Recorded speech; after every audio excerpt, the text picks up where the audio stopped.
네, 저금리를 이기는 ETF 시간입니다. 오늘 하나금융투자의 김수환 대리 함께하도록 하겠습니다. 대리님 어서 오세요. 네, 안녕하십니까. 네, 반갑습니다. ETF의 최대 장점에 대해서 보니까 지난주에 양방향에 대한 투자가 가능하다. 시장 좀 방향에 대한 예측이 가능할 때는 단기적으로 투자를 해서 고수익도 낼 수 있는 상품이다라고 얘기를 해주셨거든요. 네네. 요즘에 좀 투자하기 좀 환경이 어떻다고 보세요? 일단은 항상 이게 주식이 아니기 때문에 주식은 주식시장이 호황일 때만 투자하기 적합한 시기고 네. 대세 하락장이나 이럴 때는 굉장히 조금 어렵잖아요. 투자하시기가. 하지만 ETF 같은 경우에는 대세 하락장에는 하락하는 상품을 잘 찾아서 베팅하시면 되는 거고 또 대세 상승장에는 상승하는 상품들을 잘 찾아서 베팅하면 되기 때문에 네. 이렇게 특별하게 횡보하지 않는 한 위아래로 변동이 있을 때는 항상 투자하기 굉장히 좋은 상품 중에 하나라고 생각을 합니다. 근데 적중률이 중요한 건데 그러려면은 그렇죠. 좀 저희랑 또 같이 열심히 공부해 주시면서 좀 흐름 읽어주시면 좋을 것 같아요. 네. 먼저 한 주 동안의 글로벌 동향 먼저 좀 점검해 볼까요? 네. 지난주에 계속 몇 번 말씀을 드렸었는데 이제 국경적인 연휴를 마치고서 중국 증시가 다시 열었잖아요. 30일 이후로 벌써 이제 오늘까지 하면 이제 4일째 계속 상승을 좀 하고 있는데요. 가장 크게 상승할 거라고 예상했던 것 중에 하나는 긴 휴장일 동안 미국을 비롯한 주요국 증시들이 계속해서 상승을 했고 이런 부분들이 휴장 기간 동안 중국 증시가 그런 상승분을 반영하지 못했기 때문에 이제 개장을 하면은 그런 상승분을 일정 시간 동안 반영해서 상승하는 흐름이 좀 나올 것이다. 이렇게 좀 말씀을 드렸는데 실제적으로도 좀 그렇게 나왔고요. 굉장히 좀 의미 있는 것 중에 하나는 상해 A 증시 기준으로 해가지고 증시 3,000선을 지키는지의 여부가 굉장히 좀 중요했습니다. 왜냐하면 대부분의 전문가들도 그렇고 수치상으로도 그렇고 3,000선이 무너지게 되면은 지금도 굉장히 조금 중국 개인 물량의 투매 물량들 때문에 상승을 못하고 굉장히 좀 큰 폭으로 하락을 좀 많이 했었는데 마지노선이 대부분 전문가들이나 많은 사람들이 3,000선을 지지하느냐 여부였습니다. 그래서 3,000선을 지지하게 되면 다시 반등할 수 있는 기회가 충분히 나올 것이고 3,000선이 무너지게 되면 그동안 나오지 않았던 투매들이 더 강력하게 나와서 더 큰 하락을 줄 수 있을 것이다라고 생각을 해서 굉장히 조금 그 자리가 의미 있는 자리였는데 지금 어떻게 결과적으로 보면 3,000선 지키면서 다시 3,100선, 3,200선까지 가고 있기 때문에 그런 부분들은 지금 중장기적으로 봤을 때도 충분히 중국 증시도 긍정적이라고 좀 볼 수 있었던 부분이고요. 추가적으로 지난주에 이제 FOMC에서 이제 의사록 공개가 좀 있었습니다. 9월에 어떤 식으로 정책의 결정이 냈는지에 대한 의사록 공개가 있었는데 올 초부터 연내에 만약 금리 인상을 하게 되면 9월에 할 것이다라는 의견이 가장 많았는데 9월에 결국엔 하지 못했잖아요. 금리 인상을.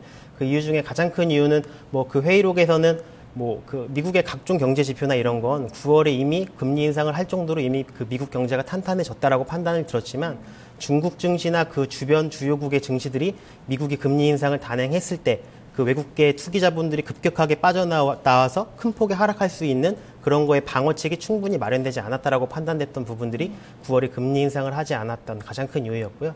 실제적으로 8월 달에 중국이 굉장히 큰 폭으로 하락을 하게 되니까 미국 S&P 같은 경우에도 2,100선 이상에 있던 게 2, 3일 만에 1,800선 중반까지 하락을 하는 걸 경험을 했기 때문에 연준 위원들이 그런 것까지 다 감안을 해서 9월에는 금리 인상을 좀 하기가 어렵겠구나라고 결정을 했던 거고요. 네. 이런 흐름들이 지금도 이어져 나가고 있기 때문에 10월이 됐든 12월이 됐든 연내에는 아무래도 조금 하지 않고 내년으로 넘어가지 않을까라는 의견들이 지금 굉장히 좀 많이 나오고 있고 그런 식으로 해외 시장 흐름도 이어져 가고 있습니다. 네, 같은 시각이셨잖아요. 10월 달에 만약에 안 하게 된다면 12월은 아닐 것 같고 그렇죠. 아마 내년으로 넘어갈 것 같다. 조금 내년에 또 무게 같이 두고 계신 거죠? 예, 저 같아도 지금 9월에 안 한 이상은 내년으로 넘어가는 게 순리상으로도 맞지 않나라고 좀 보고 있습니다. 네, 일단 좀 그쪽으로 방향이 좀 많이 모아지는 것 같아요. 일단 여기에 대한 좀 불확실성이 제거가 되면서 오늘 중국장, 미국장 최근에 좀 강한 상승세 나타나고 있고 탄력 우리도 좋습니다. 상당히 오늘도 좋은 흐름 펼쳐주고 있는데요. 일단 글로벌 불확실성에 대한 우려가 좀 잠재워지면서 시장 상승세가 나타나고 있습니다.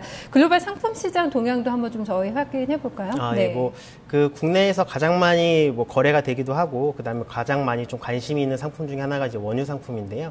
원유 상품 같은 경우에는 좀 굉장히 또 방향만 맞으면 굉장히 탄력적으로 움직여서 고수익을 낼 수도 있고 그다음에 리스크 관리도 굉장히 중요한 상품이기도 한데 일단은 40불 중반대 그러니까 원유는 기본 단위가 이제 배럴이라고 하는데요. 1배럴 드럼통 하나예요. 그거 하나당 45불 선에서 조금 횡보를 하다가 지금 이제 미국의 연내 금리 인상이 어려울 것이다라는 그런 의견들 때문에 결국엔 이 오일도 그 달러로 표시되는 자산이기 때문에 달러 가치가 하락을 하게 되면 원유의 특별한 수요 공급에 대한 이슈가 없더라도 그 원유의 가치가 상승하는 그렇게 변경이 될 수 있습니다. 그래서 연내 금리 인상이 좀 어려울 것이라는 시장 분위기 때문에 원유 가격은 조금 상승을 좀 많이 해서 뭐 지난주에는 뭐 배럴당 50불이 넘기도 했었고요. 예, 지금 약간 계속 상승세를 좀 보이고 있는 추세에 있고, 일단 뭐 천연가스 같은 경우에도 지금 현재 그 미국의 가을 날씨가 상대적으로 조금 마일드하다고 해서 약간은 그 바닥권까지 좀 하락을 했지만 어느 정도 선에서 저가 매수세가 계속 유입되고 있고 올 겨울에 수요가 충분히 올라올 수 있기 때문에 그런 기대 심리에 이은 그 매수 세력이 계속 올라오고 있어서 그 지금 뭐 2, 3일 연속 계속해서 반등 상승하고 있는 추세를 좀 보이고 있습니다. 그리고 금 같은 경우에도 뭐 중국발 악재가 있어서 뭐 중국이 큰 폭으로 하락을 할 때마다 안전자산이다. 증시에 투자되는 거는 굉장히 위험한 투자이고 뭐 금이나 국채 같은 이런 안전자산에 대한 수요 때문에 중국발 악재가 있을 때마다 좀 큰 폭으로 반등을 했는데 최근에 중국발 악재가 없었음에도 추가 상승을 했습니다. 추가 상승을 했던 또 가장 큰 이유는 마찬가지로 그 FOMC의 연내 금리 인상 가능성이 낮아졌기 때문에 금도 결국엔 달러로 표시되는 자산이기 때문에 달러 가치가 하락하니까 반대적으로 금도 상승할 수 있었고요. 뭐 마지막으로 뭐 계속 말씀을 드리지만 달러 같은 경우에도 연내 금리 인상 가능성이 계속 낮아지면서 달러 가치는 하락하고 있는 추세에 있습니다. 네, 달러 방향과 좀 다르게 움직이면서 유가와 지금 금이 상승세를 나타내고 있습니다. 사실 연초까지만 해도 뭐 연초도 아니죠. 뭐 한 달 전까지만 해도 상상의 유가와 금 가격 바닥을 상당히 낮게 봤잖아요. 그렇죠. 좀 그것과는 정말 반대로 그래도 계속해서 좀 올라오는 시세를 보여주고 있습니다. 지금 출연하신 지 한 3주 정도 됐다고 제가 들었는데 아마 이 시간을 통해서 좀 같이 매매하셨던 분들 조금 더 포트폴리오가 풍성해지지 않았을까. 추천해 주셨던 상품들이 수익이 좋다고 제가 들어서 좀 들어볼게요. 네. 일단은 그 제가 추천을 그러니까 지난주까지 총 그 한 주마다 2종목씩 해서 총 4주 그 4종목을 추천을 드렸었는데 뭐 내추럴 가스는 처음 말씀드렸다시피 지금부터 저가의 매수세를 매수를 해놓고 올 겨울에 이제 그 추위가 이제 와서 겨울이 그 미국 내 겨울 날씨가 돼서 이제 좀 강추위가 오면 그때 수요가 충분히 남방 쪽으로 그 사용되는 천연가스 양이 워낙 많기 때문에 가격이 반등할 수 있기 때문에 지금부터 매집하셔라라고 했기 때문에 천연가스 같은 경우에는 제가 추천드린 가격에서 크게 변하진 않았어요. 하지만 뭐 가장 수익이 좋았던 그 USO 같은 그 크루드 오일의 상승 방향, 원유 가격이 상승했을 때 수익이 나는 상품 같은 경우에는 지금 뭐 거의 10% 가까이 제가 말씀드렸던 그때 기준으로 해서 현 시점까지 보면 10% 이상 수익이 났고요. 그 다음에 뭐 그 차이나 같은 경우에도 그 저희가 그 중국 대표 주식에 그 투자되는 ETF FXI라는 상품인데 이 상품 같은 경우에도 뭐 제가 화요일 날 그 국경절 때 쉬는데 지금 주요국 증시가 계속 반등을 했고 그다음에 이런 부분들이 목요일이나 금요일 중국 증시가 열었을 때 분명히 며칠 동안은 반응이 있을 거다. 그래서 금요일 정도에 파셔도 단기적인 수익으로 괜찮을 거라고 말씀드렸는데 그것도 뭐 2, 3% 이상 아마 수익이 나셨을 거예요. 그래서 뭐 은행에다가 예금하면 뭐 1년에 뭐 1%, 1.5% 이 정도 받기 힘드신데 뭐 이렇게 잠깐 투자하면 뭐 2, 3일 안에 그런 1년 수익률 이상 이길 수 있기 때문에 뭐 정말 저금리를 이기는 ETF 상품이 된 것 같고요. 뭐, 그 추가적으로 골드 같은 경우에도 약간 중장기적으로 보고 투자하라고 말씀드렸는데 벌써부터 금리 인상 가능성이 좀 낮아지면서 반등이 좀 나와서 제가 말씀드렸던 그 현 가격대보다 더 상승해서 지금 가격이 이어지고 있는 상태입니다. 아, 좋네요. 수익률 상당히 좋습니다. 감사합니다. 아주 골고루 지금 수익이 잘 나와서 이번에도 좀 기대를 하고 좀 저희 들어볼게요. 이번 주에 유망한 ETF는 어떤 거 좀 가져오셨을까요? 일단은 첫 번째 상품도 이제 유가에 관련된 상품인데요. 저는 지금 현재 가격대가 이제 뭐 50불대 그 근처에 왔는데 단기적으로 한 번 정도 조정을 좀 줄 수 있는 가격대라고 좀 생각을 하고 있습니다. 지금 한번 그 크루드 오일이라고 하는 해외 선물 차트를 한번 잠깐 보실까요? 지금 보시면은 45불 선에서 어느 정도 좀 횡보를 좀 하다가 단기간에 이제 연내 금리 인상 가능성이 좀 약화되면서 달러 가치가 약화되는 그런 부분들에 반영이 되면서 배럴당 50불 정도까지 올라갔었고 뭐 51불 가까이도 올라갔었는데 그 50불대 가격선에서 일단은 강한 매물대를 만나면서 지금 일단은 약간 상승세가 조금 꺾인 상태입니다. 그래서 뭐 크루드 같은 경우에는 한번 시세가 나오기 시작하면 굉장히 무섭게 가기 때문에 뭐 여기서 추가적으로 뭐 52불, 53불, 54불까지 갈 수도 있다고 생각은 들어요. 그래서 굉장히 조금 그 방어적인 방법으로 조금 그 투자를 하시기를 추천해 드리면서 지금 말씀을 드리는데 그 DWTI라는 상품이 있습니다. 이 상품은 그 USO 같은 상품은 상승 방향으로 레버리지가 1배짜리인데 이 상품은 하락 방향으로 레버리지가 3배짜리예요. 그래서 굉장히 좀 공격성이 높은 상품입니다. 그래서 만약에 지금 저는 현재 한 50불대 초반선, 51불선까지 갔을 때 DWTI라고 하락 3배짜리 레버리지 상품이 좀 들어가서 이거는 길게 가져가시기보다는 정말 하루나 이틀, 이틀에서 3일 이렇게 좀 굉장히 좀 단기적으로 투자하시기에 굉장히 바람직한 상품이에요. 그래서 이 상품을 한 50한 1불대에서 들어가서 2, 3일 정도 가지고 가셨다가 만약에 약간 그 크루드오일 같은 경우에는 뭐 추세가 나오기도 하지만 지금은 뭐 완벽한 추세 구간이라고 할 수 없기 때문에 위아래로 변동성이 있을 때 40불, 40불, 8불 정도 갑자기 좀 하락하게 된다거나 이럴 때 청산하시는 게 굉장히 조금 좋은 전략이라고 생각이 들고요. 추가적으로 이렇게 말씀드리는 가장 큰 이유는 현재 유가가 올라온 그런 그 상승 모멘텀이 금리 인상 연내 가능성이 그 희박하다, 약해졌다 이거 하나밖에 없거든요.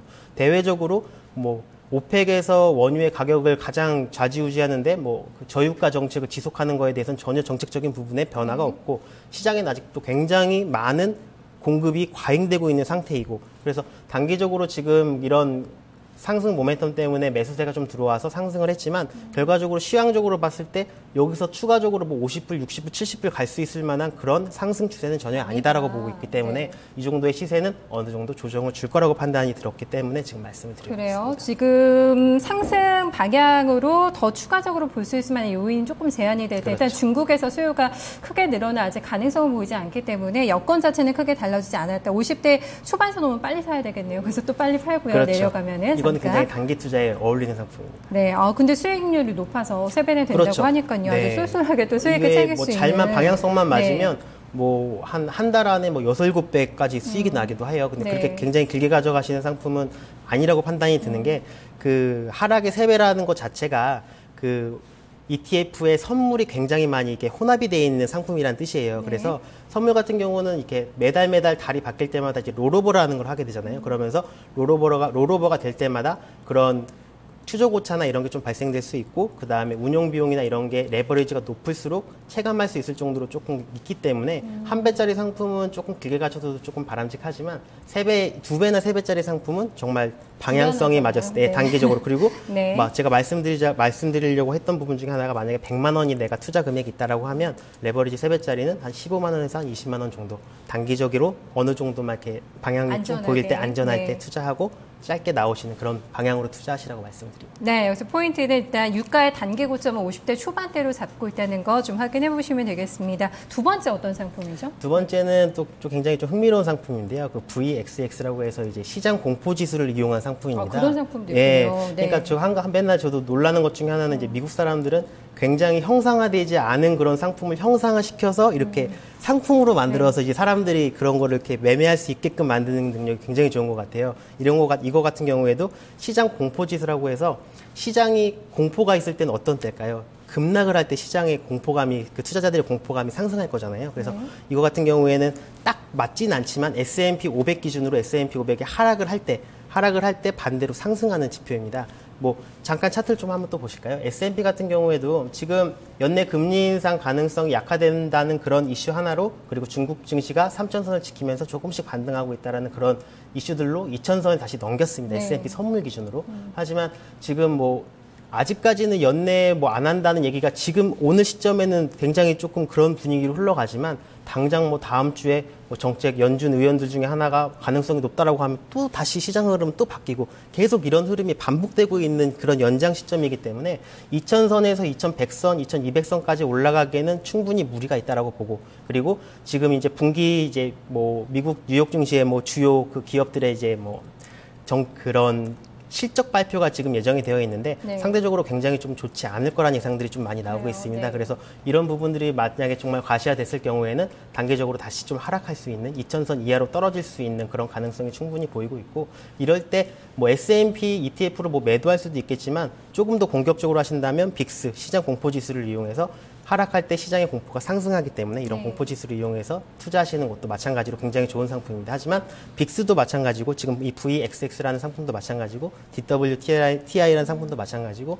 장기적으로 투자하시기에는 조금 레버리지나 이렇게 그 위험 부담성이 있기 때문에 이것도 투자하신다면 2, 3일 정도 하락을 시작했다라고 그런 뉴스들이 나오고 그런 게 가시화됐을 때 그때 들어가도 충분히 늦지 않으시니까 그런 기사 좀 참고하시면서 투자하시면 괜찮을 것 같아요. 네, S&P 500 지수도 이제 어느 정도에는 고점 부분에 왔다라고 보시는 거네요. 그럼요. 약간 조정을 줄 수 있는 충분한 자리라고 생각을 하고 있습니다. 두 상품 모두 다 짧게 좀 보자는 게 오늘 또 포인트였습니다. 잘 들었습니다. 고맙습니다. 네, 고맙습니다. 네, 김수환 대리와 함께 저금리를 이기는 ETF 함께했습니다.